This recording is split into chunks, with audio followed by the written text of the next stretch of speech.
म्हणती धरा धरा निवृत्तीची. सगळ्यांना निवृत्तीनाथांना धरावं लागलं.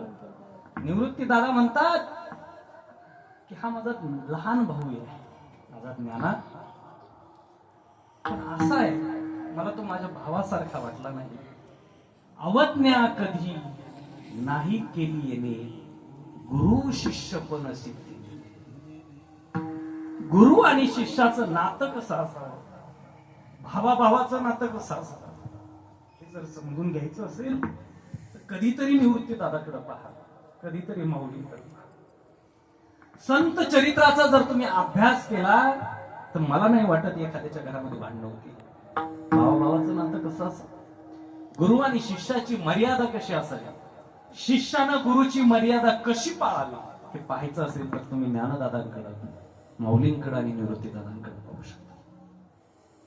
आजच्या शिष्याला थोडं काही चार अभंग जास्त यायला लागले की असं वाटतं मी माझ्या गुरुपेक्षाही. वास्तविक पाहता माऊलींचं वाङ्मय हे निवृत्तीदादांच्या वाङ्मयापेक्षा खूप जास्त आहे. निवृत्तीनाथांचे अभंग थोडेच पाहायला मिळतात. मग माऊलींना असं वाटायला पाहिजे होतं ना की मी आता निवृत्तीदादांपेक्षा मोठा झालो. नाही, शिष्य पण शिष्यत्वाची जी मर्यादा आहे, समाधी का निवृत्तीनाथांच्या आधी घ्यायची. जसं प्रत्येक स्त्रीला असं वाटलं की मला मरण यावं, पण कधी यावं, माझ्या नवऱ्याच्या आधी मला मरण यावं, आहे मरण आलं पाहिजे. तसं प्रत्येक शिष्याला असं वाटलं पाहिजे की मी आहे गेलो पाहिजे. ही त्या शिष्याच्या जीवनामधली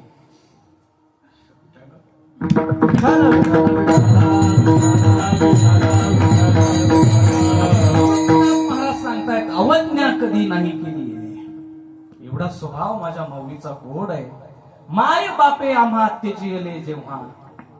काय प्रसंग असेल महाराज तो, जेव्हा आळंदी मधल्या प्रकांड पंडितांनी सांगितलं विठ्ठलपंत तुम्ही जो अपराध केलेला आहे त्या अपराधाला शिक्षा दुसरी तिसरी कोणती नाही, तुम्हाला मृत्यूदंड अशा प्रकारे घ्यावा लागेल, जलसमाधी घ्यावी लागेल, आणि जेव्हा तुम्ही जाल तेव्हा आम्ही तुमच्या मुलांना परत शुद्धीपत्र देऊ असं सांगितल्यानंतर विठ्ठलपंत रुक्मिणी मातेकडे आले आणि सांगितलं, रुक्मिणी आपल्या मुलांना जर समाजानं स्वीकारावं असं तुला वाटत असेल तर आपल्याला त्याग करावा लागेल, या मुलांना सोडावं लागेल आणि आपल्याला जावं लागेल. काय अवस्था असेल. दोघही निघाले. विठ्ठलपंत होते, संन्यस्त जीवन जगलेली व्यक्ती होती, निघाले बाहेर. चल रुक्मिणी जायचंय आपल्याला. ते बाहेर पडले पण ती माय होती हो, चारही लेकरं झोपलेली होती. पाहिलं ही एवढी लहान लहान असणारी मुलं, माझी असणारी मुक्ताई कसं सोडवी.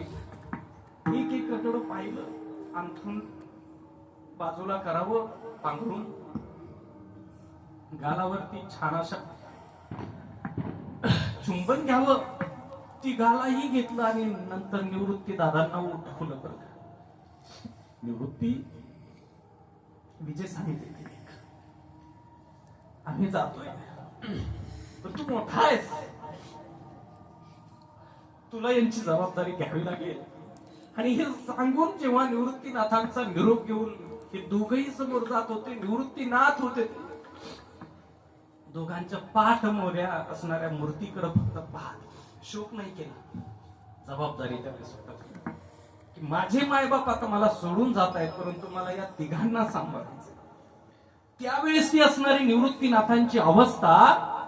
निवृत्तीनाथ आई आणि वडील जात असताना शोक करत नाहीये, पण तेच निवृत्तीनाथ म्हणतात माय बापे आम्हा त्यजिले जेव्हा, ऐसे दुःख तेव्हा झाले नाही. माझा ज्ञाना आज समाधिस्थ होतोय, एवढं दुःख मला त्यावेळेस झालं नव्हतं माझ्या आई बापांनी जेव्हा मला सोडलं. का पाळिले पोशिले लावियला लळा. ज्ञानदेव ज्ञानेश्वर महाराज निवृत्तीनाथांच्या जवळ जाता सांगतात, नादा तुम्ही आमचं पालन पोषण केलं, पाळिले पोशिले लावियला लळा, तुम्ही आमचं पालन पोषण केलं. दादा तुम्ही निवृत्तीनाथ आहात, तुम्हाला शोक करणं योग्य नाही. निवृत्तीनाथांनी स्वतःला सावरलं आणि मग तो क्षण आला. भगवान परमात्म्याने सांगितलं आता तुम्ही शोक करू नका, कारण आता आपल्याला माऊलींना घेऊन जायचंय. आणि मग एका हाताला भगवान परमात्म्याने धरलं. देवदूतिया धरिले कोणी कर, देवदूतिया धरिले कोणी कर, देवदूतिया धरिले कोणी कर, देवनिवृत्तिया धैर्य तो ज्ञानेश्वरा बैसाया, जातो ज्ञानेश्वरा बैसाया, जातो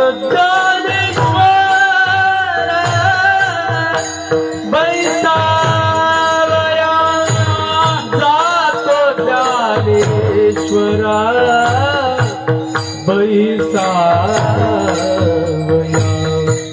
देवनिवृत्तिया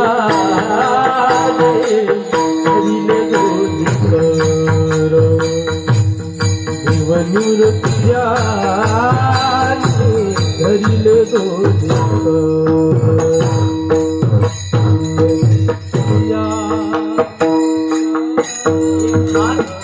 निवृत्तीनाथांनी धरलाय, एका हात भगवान परमात्म्याने धरलाय. काय भाग्य असेल महाराज माऊलींचं. एक हात भगवान परमात्मा धरतायत, एका हाताला देव आहे आणि एका हाताला श्रीगुरु आहे. दोघांनी माऊलींच्या हाताला धरलंय आणि माऊली उठलेले आहेत, माऊली निघालेत समाधीकडे. त्यावेळेस मात्र जो समाज होता, इतका वेळ शांत असणारा समाज, आता मात्र त्या समाजामध्ये खूप गोड वर्णन केले नामदेव महाराजांनी. बांधल्या पेंडीचा सुटला असे आळा. जशी पेंडी बांधलेली असते तोपर्यंत ती एकत्र असते, जर आळा सुटला ना महाराज, तृण रानो माळा पसरले. एखादं धरण असावं, धरण तलाव आहे, ते पाणी का थांबलेलं असतं तर ती भिंत बांधलेली असते. त्या भिंतीतून जर ती भिंत फुटली तर काय होतं, ते पाणी आहे ना त्या नदीतून नाही वाहत, त्या ओढ्यातून नाही वाहत, जिथं रस्ता मिळेल त्या बाजूनं पळायला लागतं. खूप गोड वर्णन. नदीची माशा घातले माजवण. नामदेव महाराज सांगतात, जसं एखाद्या नदीमध्ये मासे असतात, आपण काहीतरी खायला नेतो आणि ते तिथं टाकल्यानंतर काय होतं पहा, ते सगळेच्या सगळे मासे तिथे येतात, एकमेकावरती त्यांचं हे चालू असतं की कधी मला ते खायला मिळेल. तसा जो समाज आहे तो सगळा समाज गहिवरलेला आहे, आक्रोश करायला लागलाय. भगवान परमात्म्याने सगळं वातावरण ओळखलं. दोघांनीही माऊलींना पकडलं, माऊलींना धरलं आणि माऊलींना घेऊन त्या ठिकाणी समाधीचं विवर, त्या विवरामधून माऊलींनी प्रवेश केला. आणि प्रवेश केल्यानंतर आतमध्ये भगवान परमात्मा आहे, निवृत्तीनाथ आहे, नामदेव महाराज आहे, ही सर्व मंडळी माऊलींच्या समोर आहे. माऊली त्या आसनावरती बसले. पद्मासनाची मुद्रा ज्ञानोबारायांनी त्या ठिकाणी लावली आणि ज्ञानोबाराय त्या ठिकाणी बसल्यानंतर पुन्हा परत समोर पाहिलं, भगवान परमात्मा आहे, श्रीगुरु आहे. दोघांकडेही पाहिलं, दोघांनाही नेत्रामध्ये साठवलं आणि नेत्रामध्ये साठवल्यानंतर 3 वेळा नमस्कार माऊलींनी भगवान परमात्म्यांना, श्रीगुरूंना केला. आणि जे डोळे माऊलींचे होते, जे उघडलेले, त्यांनी भगवान परमात्मा आणि श्रीगुरूंना पाहिलं आणि तेच डोळे ज्ञानोबारायांनी जेव्हा झाकले, समोर ज्ञानेश्वरी ठेवलेली आहे. डोळे झाकल्यानंतर आपल्याला ते माऊली आठवले पाहिजे. माऊलींच्या समोर ज्ञानेश्वरी ठेवलेली आहे आणि माऊली डोळे लावून त्या समाधिस्थ मुद्रेमध्ये जेव्हा डोळे झाकले माऊलींनी, तेव्हा नामदेव महाराजांना मात्र, नामदेव महाराज इतका वेळ काहीच बोलत नव्हते आणि मग नामदेव महाराज भगवान परमात्म्याला सांगतात, देवा सूर्य आज मावळला. नमामनी आता लोकराजिन नमामनी आता लोकराजिन नमामनी आता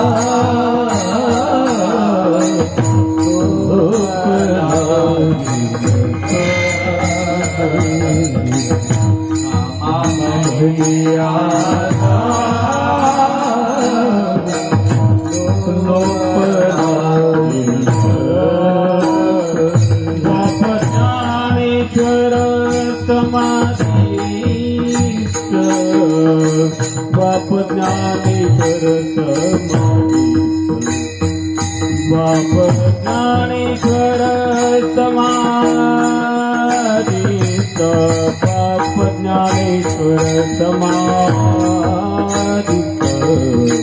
देवनिवृत्ती आणि कोणी धरी मे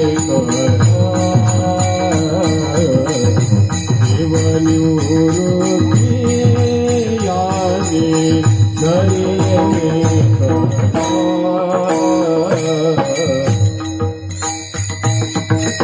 नामदेव महाराज भगवान परमात्म्याला म्हणतायत, नमा म्हणे आता लोकला दिनकर बाप ज्ञानेश्वर समाधीस्थ. माऊलींनी त्या ठिकाणी समाधी डोळे झाकले आणि माऊली समाधीस्थ झालेले आहे.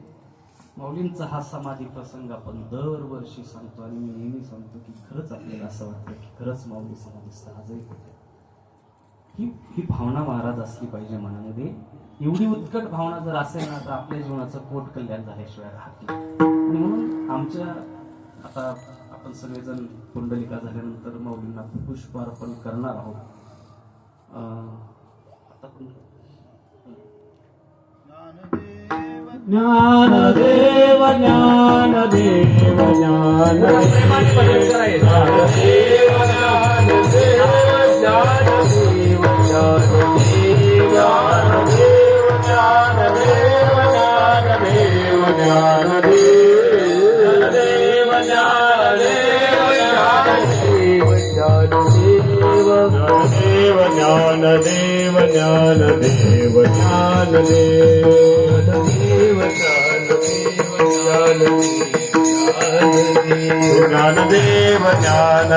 ज्ञानदेव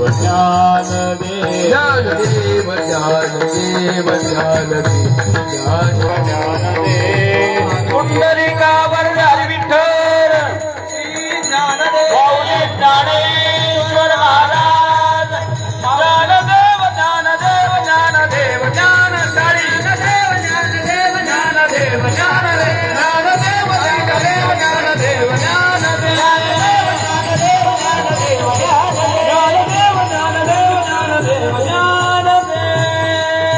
ज्ञानेश्वर माऊली ज्ञानराज माऊली ज्ञानेश्वर माऊली ज्ञानराज माऊली ज्ञानेश्वर माऊली ज्ञानराज.